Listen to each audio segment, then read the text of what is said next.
Thank you for taking the time to watch this presentation. My name is Sohail. I'm a PhD student at the SuperBig group at Stanford University and supervised by Professor Hamdi Shalabi. And I'm going to present our work on a deep learning-based physics-informed continuous spatio-temporal super-resolution framework, which we call it as mesh-free flownet.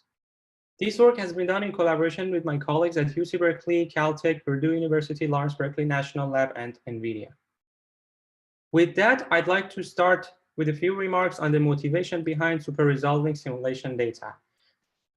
I'd like to draw your attention to the trade-off between computational cost and accuracy of numerical simulations. Here I'm showing a 2D plot where on the y-axis we do have accuracy, and on the x-axis we have computational cost. Usually, low-resolution numerical simulations have low computational costs associated to them, but it's hard to achieve a very high level of accuracy by sticking to low-resolution numerical simulations. On the other hand, at the extreme side, high-resolution numerical simulations are able to achieve basically a high level of accuracy, but they do have a very high computational cost associated to them. So there have been attempts to basically bridge this gap by coming up with some model-based approaches or multi-scale approaches for different applications to be able to actually obtain a reasonably acceptable level of accuracy, but at the same time lower the computational cost compared to high-resolution numerical simulations. But the motivation of our work is basically to start with low-resolution numerical simulations, which they are relatively cheap to be obtained. And then we super-resolve such low-resolution numerical data in order to increase their accuracy both in space and time. So we propose mesh-free flownet framework, which super-resolves low-resolution numerical data both in space and time. And by doing that, we would be able to achieve a high level of accuracy, but keeping the computational cost as low as possible. One could think of a couple of applications for a super resolution framework. For example, when high resolution data is not available, for example, for climate modeling, or you could think of doing optimization and uncertainty quantification, for example, for oil and gas field development planning. Also, in the case of super resolving sparsely measured data, for example, experimental data. Another case is, for example, for doing high resolution extrapolation in time. And another application for a super resolution framework is that it could be used as an initializer for basically nonlinear solvers. As a case study, in order to demonstrate the performance of our super resolution framework, we consider the Rayleigh-Benard convection problem. In a 2D scenario, you could think of having two parallel plates, one with higher temperature than the other one, so a hot plate and a cold plate, and having a fluid or gas between the two plates. In the presence of gravity, what happens is that the fluid particles close to the hot plate, their temperature increases, and then due to buoyancy effects, they keep rising. And then they go up and get closer to the cold plate. When they basically become close to the cold plate, the temperature decreases and then they keep falling down. And then this cycle keeps going on. And then what ends up happening is that a wide range of scales of vortices end up forming between the two plates. So this is basically an extremely multi-scale problem in nature. The governing equations for the Rayleigh-Benard convection problem that we consider here are basically conservation of energy, where basically temperature and velocity vectors play a role. Also, we consider conservation of momentum. We do have velocity vector, pressure, and temperature as well, and then conservation of mass. Rayleigh-Benard convection problem usually involves two commonly used non-dimensional parameters, Rayleigh number and Prandtl number. Rayleigh number in particular actually involves a boundary condition type parameter, which is the temperature difference between the hot plate and the cold plate. And also Rayleigh parameter is basically an indicator of level of chaos in the medium. So the higher or the larger the value of Rayleigh parameter, there would be basically a higher level of turbulence within our medium.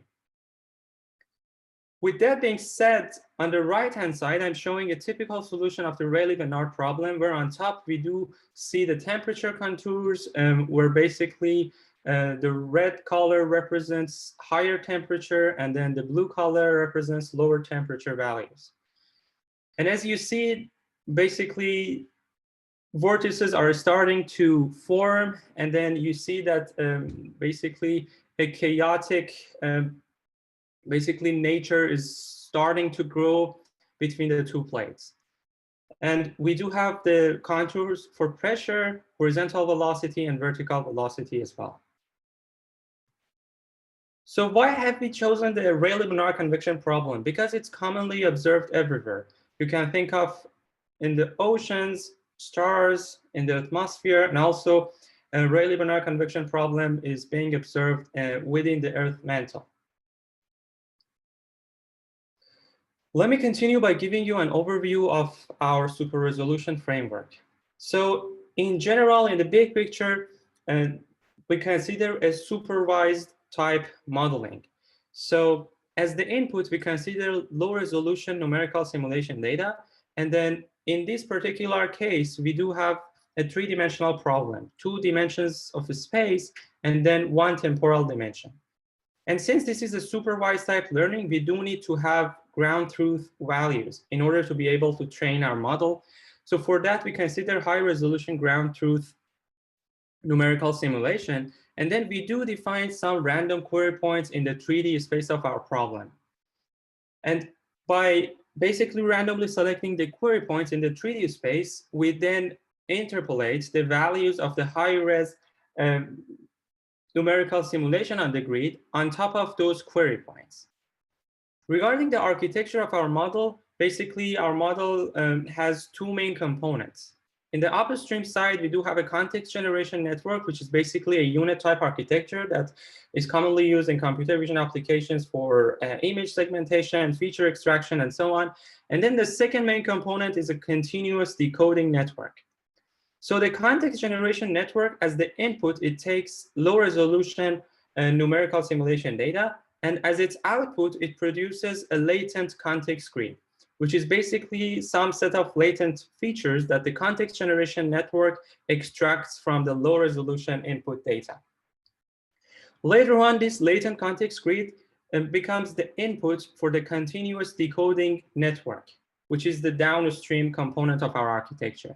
And then the output of the continuous decoding network are basically the physical parameters that we are trying to super resolve. For the case of Rayleigh-Benard problem, it's pressure, temperature, horizontal, and vertical velocity components. So basically, the ultimate output of our model are a set of predicted values of the physical parameters on the query points that we have randomly selected in the beginning of this problem.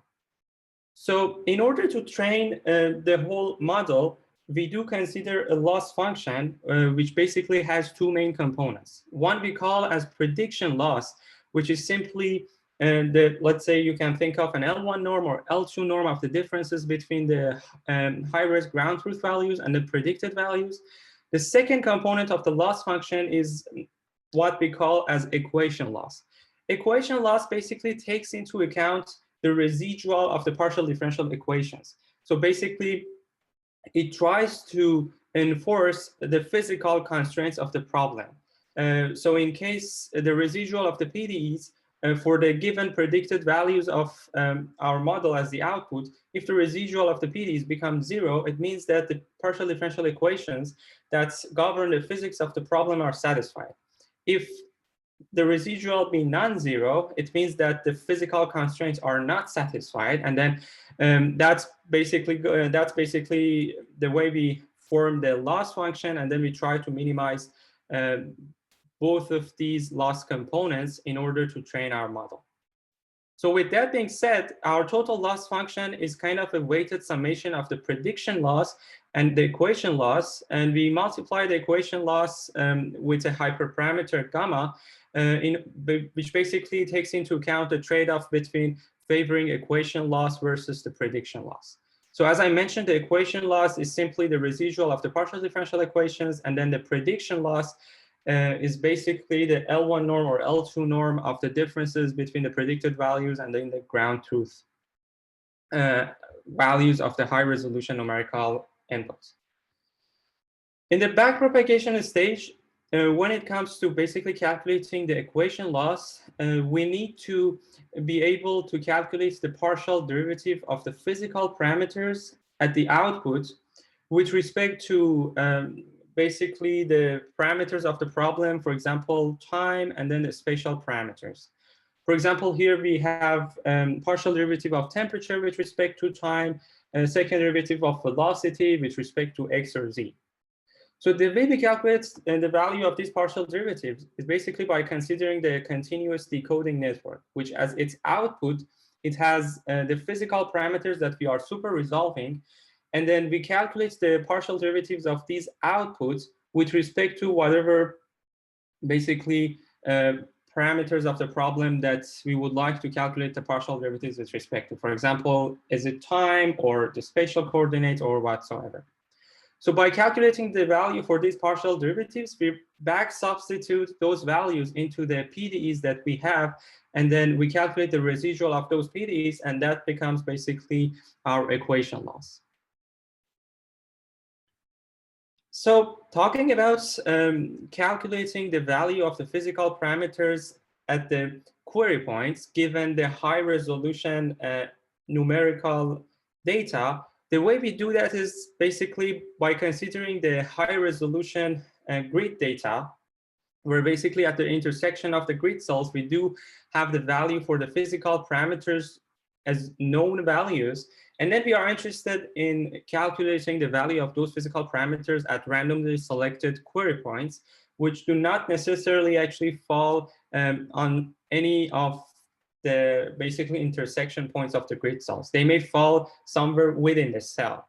So the way we actually calculate the value of the physical parameters at these query points is by using trilinear interpolation and considering the value of the physical parameters at the neighboring intersection points.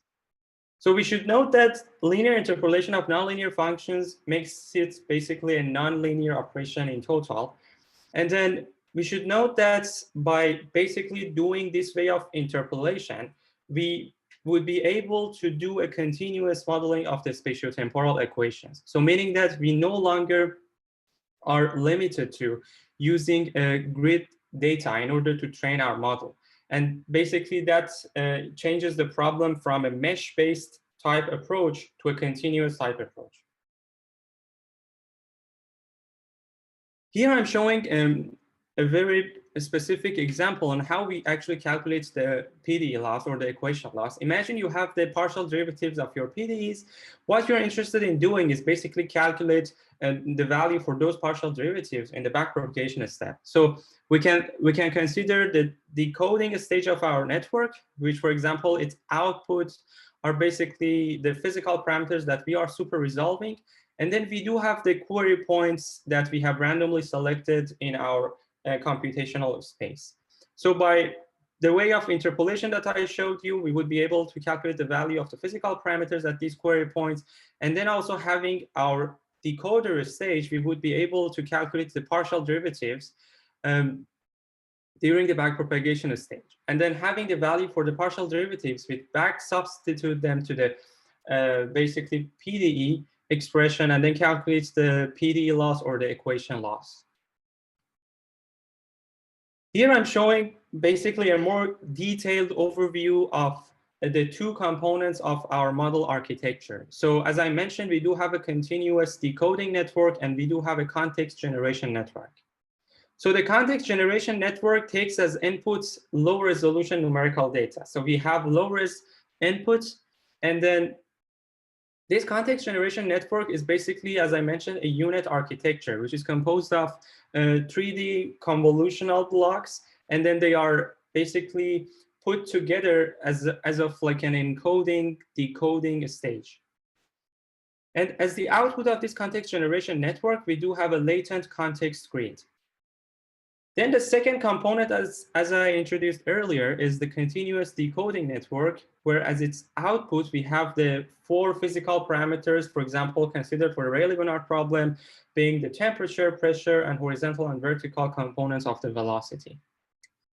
So with that being said, I also want to draw your attention to a baseline that we consider in this work in order to compare our proposed framework with that baseline.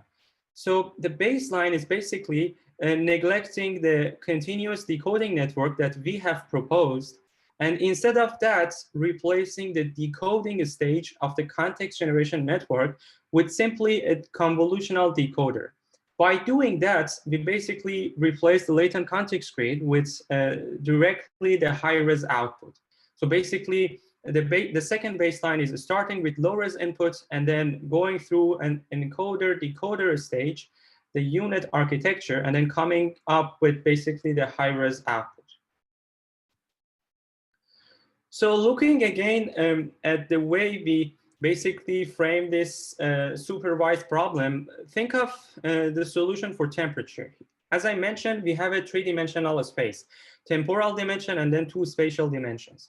So here, each frame basically represents one set of solution in time, and then we can concatenate them one after the other, and then we would have basically the solution at multiple time steps. Then we basically cut out a cube out of this 3-dimensional solution, and then that would be our high-resolution numerical data. Having defined or having selected randomly the query points, we later on interpolate the value of the high-res data on those query points. So then we would have the value for the physical parameters on the randomly selected query points. And then relying on the high-res data, we basically downsample the high-res data both in space and time with whatever coefficient that we are interested in. So in this work, we downsample 4 times in time and then 8 times in space. So basically, this would be our low-res input, and then this would be our interpolated values for the basically high-resolution data at the randomly selected query points. So the way the training setup looks like basically is that we start with the low-res input, we pass it to the network, the unit architecture, the context generation network, we get the latent context grid, we have defined a set of randomly selected query points, we interpolate the value of the high-res data on those query points, and then our network, our implicit network, outputs the predicted values on those query points. And then having the predicted values and then the ground truth values, we would be able to calculate the prediction loss, an L1 loss or L2 loss, and then having the predicted values and then looking at the partial differential equations that govern the physics of the problem under study, we would be able to calculate the equation loss or the PD loss. So here I'm showing a visual demonstration of how our super resolution framework performs for the case of Rayleigh-Benard problem, where on the left we have the temperature contours, the pressure contours, then we have the x velocity and z velocity at the end. The top row is basically the high-res ground truth data. The bottom one is the prediction of our super resolution model. And then the low-res inputs to the model is the middle row. And as you see that starting with low resolution data, which for our case is 4 times coarsening in time and 8 times in each dimensions of our spatial coordinates, we basically have the low res input. And then starting from that, our super resolution framework comes up with this predicted super resolved solution, which compares pretty well, at least for now visually, with the high res ground truth. So in order to actually evaluate the performance of our super resolution framework much more in details, we define 8 physical evaluation metrics. And we consider, for example, total kinetic energy, RMS velocity, dissipation, Taylor microscale, Taylor scale, Reynolds, Kolmogorov time and length scales, turbulent integral scale, and large eddy turnover time. So I would like to emphasize that here, basically, our model, our super resolution framework during training has not explicitly seen any of these evaluation metrics. So we do not enforce, for example, maximizing any of these evaluation metrics during training. So these are totally independent of our training stage, and that's why they could be a reliable way of evaluating the performance of our super resolution framework. So in the first set of experiments, we basically try to find the proper value for this gamma hyperparameter, which basically balances the equation loss versus the prediction loss. And then we did a type of a grid search study on the value of gamma and considered different values for gamma. And then in this table, each column represents the normalized mean absolute error, as well as R2 score of regression score for basically the 8 physical metrics that I introduced in the previous slide. And then we consider the average R2 score overall for the 8 metrics as well. What we ended up saying was that for the value of gamma coefficient being 0.05, the mesh free flow net performs the best in terms of super resolving the low-res input. And then given each of the physical metrics, this value of gamma outperforms the other values for the hyperparameter gamma, and then overall it outperforms the other values that we chose for gamma as well. So from here on, we basically use gamma being 0.05 and then do other studies by considering this value for gamma. So the second set of experiments is basically comparing the performance of our mesh-free flow net framework with the baseline models. So the second baseline is the one that I introduced earlier, which instead of basically using our own proposed decoder component of the architecture, we directly embed the convolutional decoders in the context generation network. And as you see, the performance of mesh-free flow net compared to second baseline is much, much better. And then we also considered another baseline, which was simply doing a naive trilinear interpolation. And then it performs very bad as compared to the second baseline and also the performance of our super resolution framework. So another set of experiments that we did was basically looking at the generalizability of mesh-free flow nets on unseen physical initial conditions as well as boundary conditions. Talking about generalizability on unseen initial conditions, we basically tested mesh-free flow net on super resolving simulation data, which our model had not seen during training stage, basically an unseen initial condition. And we saw that actually mesh-free flow net performs relatively good.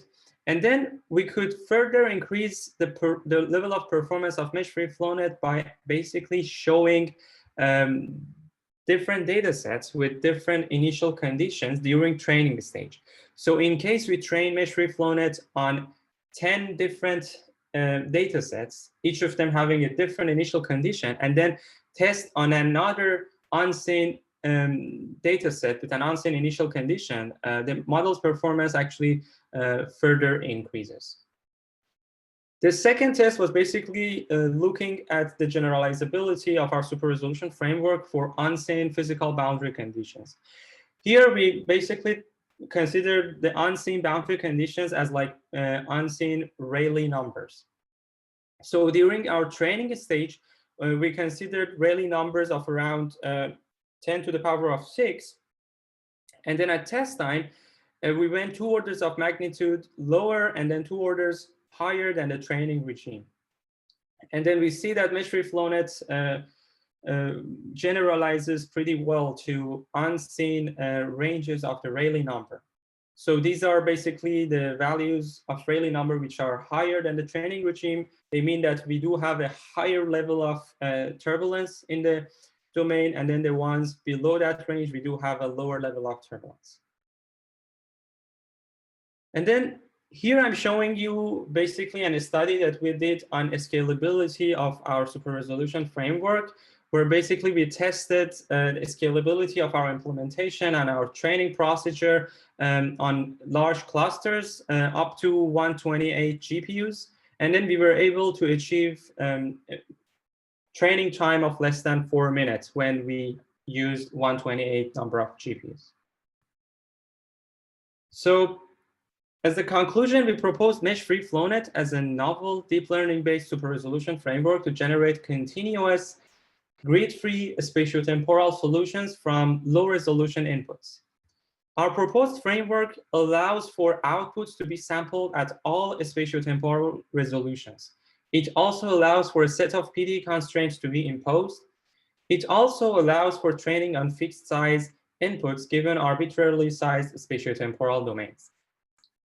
We studied the performance of our proposed framework on the task of super-resolving turbulent flows for the case of Rayleigh-Benard convection problem. And using 8 physical evaluation metrics, we were able to show that our proposed framework significantly outperforms the existing baselines. Finally, we provided a large-scale implementation of our framework and showed that it efficiently scales up across large clusters up to 128 GPUs, and we were able to achieve a training time of less than 4 minutes. So the draft for this work and further details on the implementations are basically available on arXiv. And also we have released the general source code for this implementation and modeling. So at the end, thank you for listening. And if you have any questions or comments, feel free to email me at this address. Thank you.